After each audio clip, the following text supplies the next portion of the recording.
하나님 말씀 로마서 8장 17절부터 25절까지입니다.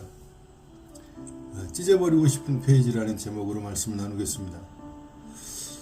우리는 인생을 되돌아보면서 정말로 갈기갈기 찢어버리고 싶은 인생의 페이지가 있습니다. 그리고 남은 인생의 페이지는 잘 살아야겠다고 다짐해보지만 우리는 인생의 다음 페이지를 우리가 알 수가 없잖아요. 길 가다가 죽을지, 사고로 죽을지, 자다가 죽을지, 아파서 죽을지 우리는 내일 일을 알 수가 없고요. 아니 1분 뒤의 일도 우리는 알 수가 없습니다. 바람이 어디서 와서 어디로 가는지 알 수 없듯이 우리의 인생도 그와 같습니다. 우리가 고통스러운 과거, 불안한 미래를 염려하지 않는 길이 하나 있는데요. 그 길이 뭐냐면 하나님의 섭리를 알고 믿는 것입니다. 성 어거스틴이 그 은혜의 자유를 누렸어요. 그 말은 성 어거스틴 과거에 젊었을 때 엄청난 타락을 했잖아요. 창녀하고 살고 사생활을 낳기도 하고 이단에 빠지기도 하고 굉장했죠. 근데 그 사람이 어느 날 은혜를 받고 나서 오 거룩한 죄여 그랬어요. 그 말은 지나간 죄 문제를 통해서 자기 자신을 발견했고 하나님의 은혜를 알게 됐다는 것이죠. 그리고 더 이상 지나간 것들에게 얽매이지 않고 찢어버리고 싶은 그 과거를 오히려 귀하게 보는 거예요. 왜냐하면 그것을 통해서 내가 죄인인 것을 알고 하나님을 알게 되었으니까, 은혜를 알게 되었으니까 더 귀한 것이죠. 하나님이 모든 것을 합력하여 선을 이루신다는 것을 믿는 것이에요. 그것을 믿을 때 우리는 날마다 새로운 페이지를 쓸 수가 있습니다. 그렇잖아요. 날마다 새롭죠. 하나님의 큰 장중 안에 들어있으니까 더 이상 찢어버리고 싶은 페이지가 없게 되어버립니다. 그렇다고 실수 안 한다 그런 말이 아니에요. 또 할 수 있지만 여전히 그것 또한 하나님의 계획 속에 있다는 것이에요. 왜냐하면 모든 일들이 하나님의 섭리 속에서 이루어진 것을 알아가기 시작하기 때문입니다. 그래서 우리는 하나님을 힘써 알아야 됩니다. 그리고 복음을 알아야 됩니다. 복음을 모르면 평안과 자유가 없습니다. 복음을 모르면요, 늘 판단하는 사람, 정죄하는 사람, 자기 잘난 척하는 사람, 교만한 사람, 그런 사람이 돼요. 근데 복음을 알수록 누구를 판단하거나 정죄하거나 교만하거나 잘난 척하거나 이런 게 없어지죠. 성령께서 우리를 평안과 자유와 축복의 세계로 이끌어 가시기를 기도합니다. 8장 17절과 18절을 보면 로마서 8장 17, 18절을 우리는 하나님의 자녀이며 그리스도와 함께 상속자라고 합니다. 하나님의 자녀이며 그리스도의 공동 상속자들은 새로운 피조물이며 신인류입니다. 고린도후서 5장 10절에 그런즉 예수 안에 있으면 누구든지 새로운 피조물에 이전까지 지나갔으니 보라 새것이 되었다 그러잖아요. 새로운 피조물이 된 거예요. 이 상속자들은 다 새로운 피조물이고 신인류입니다. 새로운 인류예요. 이 말씀에 우리는 충분히 흥분되고 감사할 수 있어요. 이보다 더 좋은 약속의 말씀이 없잖아요. 더 이상 우리가 무엇을 바랄 것이에요. 하나님은 시작하시면 완성하시는 약속의 하나님이십니다. 사람의 약속은 믿을 수 없어요. 그러나 하나님의 말씀은 절대적으로 믿을 수가 있습니다. 그런데 조건이 있습니다. 그리스도와 함께 영광을 받기 위해서는 고난도 함께 받아야 한다는 것이에요. 사람들이 정말 고난을 싫어하잖아요. 근데 그 고난이 없이는요, no cross, no crown입니다. 고난이 없이는 멸류관이 없습니다. 성령은 우리를 고난을 통과시켜서 영광으로 이끌고 가십니다. 그러니까 예수 믿으면 다 잘 된다, 고난이 없다, 행복하다, 성공한다, 이게 거짓말이에요. 정상적인 그리스도인들은 다 고난을 겪게 되어 있습니다. 고난 후에 영광을 경험하는 거죠. 물론 어떤 경우는 영광이 먼저 올 수도 있겠죠. 그러나 순서가 바꿔질 뿐이지 결국은 다 고난을 통과해야 돼. 십자가 없이 어떻게 부활이 있고 어떻게 영광이 있겠습니까? 그래서 날마다 주님 우리를 자기를 부인하고 자기 십자가를 지라고 하는 그것이 사실은 고난이죠. 자기를 부인한다는 거 고난이잖아요. 죽음의 삶도 고난이잖아요. 예수님의 고난을 우리도 받지만은 그 고난은 장차 우리가 받을 영광과 좋게 비교할 수가 없습니다. 굉장한 거죠.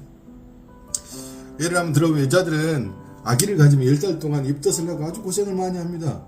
출산할 때는 죽을 것 같은 고통을 해요.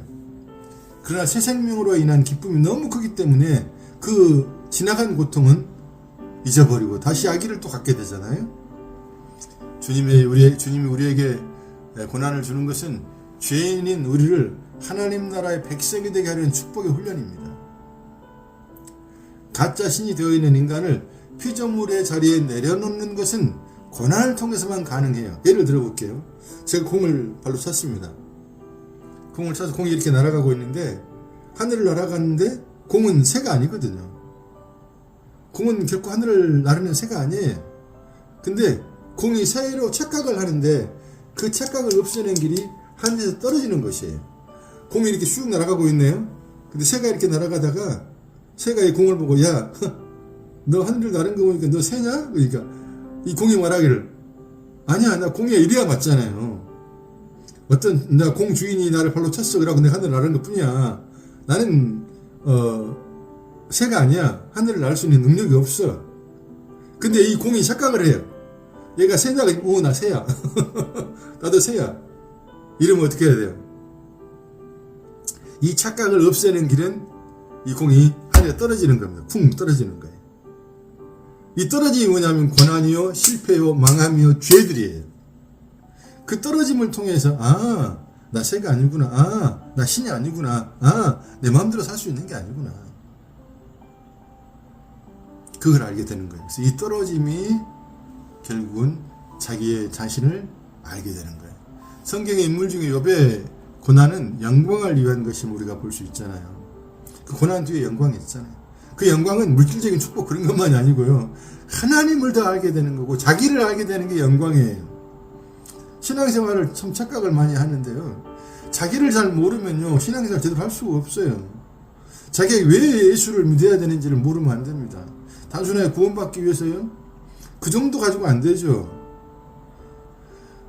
구원받는 것뿐만 아니라 내 자신이 아무것도 아니라는 자기 무가치성, 무능력성을 인정을 받아야 돼요. 그러면 가치 있는 분 하나님밖에 없고 능력 있는 분 하나님밖에 없어요. 그 하나님으로 우리가 사는 것을 배우는 것이 이 땅에서 신자의 삶이에요. 성경에서 나오는 하나님의 사람들은 다 고난을 통해서요. 옛사람을 벗어버리고 영광의 새 사람들이 됩니다. 하나님 아들들이 되기 위한 하나님의 사랑의 손길이죠. 그것을 알 때 우리는 범사에 감사하며 항상 기뻐할 수 있습니다. 고난은 힘들고 어렵지만 그분의 계획을 알고 그날을 생각하며 인내할 수 있고 감사할 뿐이에요. 8장 19절에서 22절에 모든 피조물들이 기다리는 것은 하나님의 아들들이 나타나는 것이에요. 모든 피조물들이 허무한 것들을 굴복당하고 있어요. 허무한 것들에게. 모든 피조물들이 썩어질 것을 종로로 하는 것에서 해방되어 하나님의 영광의 자유에 이르기를 바라보고 있습니다. 피조물들이 우리와 함께 탄식하며 함께 고통하는 것을 우리가 압니다. 하나님의 아들들이 아니면 인생의 고난의 문제를 설명해 줄 수가 없어요. 우리는 이 놀라운 복음을 모든 피조물들에게 증거해야 됩니다. 예수가 오셔서 다 이루었다는 것을 말하고 이 예수가 그리스도라는 걸 알려줘야 됩니다. 예수가 메시아이며 그리스도라는 걸 알 때부터 복음의 세계에 들어가기 시작하는 것이거든요. 23절에 우리가 하나님의 아들들이 되어서 복음의 비밀을 증거하지만 우리는 죄로 조성된 우리 육신이 함께하기 때문에 고통스러워요. 바울도 자기 자신을 사망의 몸이라고 고통스러워했습니다. 환경이나 다른 사람들로 인한 고통보다도 자기 자신이 문제라는 것을 알아가게 됩니다. 복음을 알수록 자기 자신 때문에 애통하는 경험을 하게 됩니다. 그러면서 자기 무능과 하나님의 절대 은혜와 사랑을 알아가게 되죠. 그러나 괴로워하고만 있지 않는 것은 육신의 껍질을 벗어버리고 완전히 완성된 때를 알기 때문에 그렇습니다. 나비가 하늘을 훌훌 나르기 전에 애벌레의 흉한 모습과 번데기의 과정을 거쳐야 돼요. 그런 번데기 껍질을 벗어버리고 하늘을 훌훌 날아갈 날을 우리는 알아요. 나비처럼. 그래서 고통 속에서 감사할 수 있는 거예요. 애벌레의 삶도 고통스럽잖아요. 번데기 안에 있는 건 더 고통스럽죠. 근데 그 조금 과정을 지나면 영광스럽게 새로운 모습으로 홀홀 하늘을 날아가는 것이에요.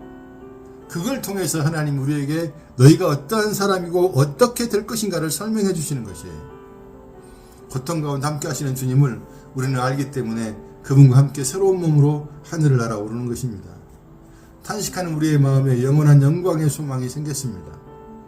불신자들의 장례식에 가면 길을 모르니까 슬픔만 있고 소망이 없습니다. 그러나 신자들의 장례식에 가면 슬픔이 있어요. 그러나 감사와 다시 만날 소망이 넘치게 됩니다. 24절 25절에 우리는 소망으로 구원을 얻었다고 말씀하고 있습니다. 우리의 소망이신 그리스도를 얻었어요. 디모데전서 1장 1절에 우리의 소망이신 그리스도라고 말을 합니다. 이 세상은 절망과 죽음으로 끝이 납니다. 해 아래 새 것이 없다는 것이 다 헛되고 헛되니 절망뿐이죠. 그러나 죽었다가 살아난 분이 예수 그리스도, 이 예수만이 사람 중에 분명한 소망이 되는 것입니다. 인간 예수는 십자가에 죽어서 절망인 것 같지만은 다시 살아가신 예수는 그리스도요 우리의 메시아인 것입니다. 예수만 보면 안 됩니다. 예수 안에 그리스도를 봐야 되고, 그리스도를 받아들일 때 우리는 하나님의 아들들이 되어지는 것이에요. 이것을 우리 자신에게도 선포해야 되고 많은 사람들에게 간증하고 증거하고 선포해야 되는 것입니다. 이 영광스러운 한 사람만이, 이 예수 그리스도만이 인생의 유일한 소망입니다. 우리가 그 안에 있을 때 소망의 사람이 되는 것입니다. 인생의 참된 소망이신 예수 그리스도를 우리는 전해야 됩니다. 모든 피조물들이, 하나님 아들들이 복음을 전해주기를 기다리고 있습니다. 단순하게 예수 믿는 것이다 그렇게만 생각하면 안 돼요. 복음을 전하는 사람들, 또 복음을 받는 사람들은요, 그것으로 인해서 뭐가 생기냐면 참 자유와 평안이 있어요. 누구를 판단하거나 정죄하지 않는 자유, 평안. 다른 사람을 판단할 때 사실은 그 판단이 자기 자신에게도 연결이 되잖아요. 그래서 평안하지 않아요. 불평하네요. 그런데 복음을 할 때 더 이상 정죄하는 게 멈춰지거든요. 스탑된단 말이에요. 누구를 고통스럽게도 하지 않죠. 다 불쌍히 여기는 서로의 존재이기 때문에 그렇습니다. 신자의 길에 고난도 있지만 영광도 함께 있음을 알고 또 그것을 말하고 고난 중에 인내하고 감사하며 영광 중에 하나님을 찬양해야 되겠습니다. 우리가 복음을 전할 때 예수 믿으면 다 잘 됩니다, 복 받습니다, 뭐 이렇게만 전해가지고 되는 게 아니에요. 고난도 있습니다. 근데 이 고난을 넉넉하게 이기게 하실 것입니다. 우리 영원한 영광으로 주님 우리를 이끌어 주실 것입니다. 이런 말들을 전해야 됩니다. 모두가 보이는 것에 붙잡히고 보이는 것을 따라다닙니다. 에덴 동산과 똑같죠. 에덴 동산에서도 보이는 것을 보기에 좋아 보이고 그렇게 하다가 먹음직하고 지혜로 결국 보기에 좋아 보여서 따라갔는데 결국 죽었어요. 망했습니다. 그리고 그 아들들은 어째요? 동생을 죽여버린 비참한 사건이 일어나고 보이는 것을 따라가는 인류가 얼마나 끔찍한가를 인류 역사를 통해서 우리는 알고 있습니다. 러시아가 우크라이나 그 땅을 더 차지하려고 결국은 전쟁을 일으켜서 사 지옥을 만들어버리잖아요. 보이는 것을 따라가고 욕심을 낼 때 그게 지옥이 됩니다. 예수님의 기적을 보며 따라가던 사람들이 예수가 더 이상 기적을 행하지 않으니 그를 어떻게 십자가에 죽여버리잖아요. 보이는 것을 따라다니는 사람은 결국은 비참하게 끝납니다. 우리는 보이는 것을 사람이든 무엇이든 소망을 갖고 따라가서는 안 됩니다.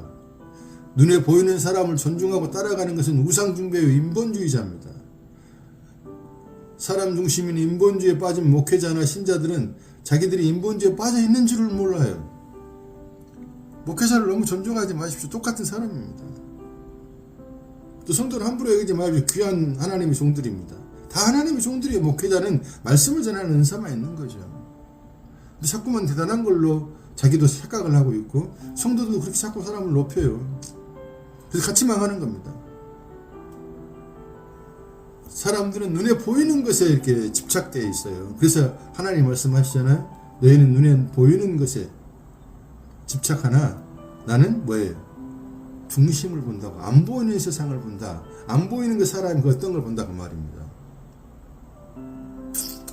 사람들이 보지 못한 예수 안에 있는 그리스도를 볼 수 있는 건 성령이 역사할 때만 가능해요.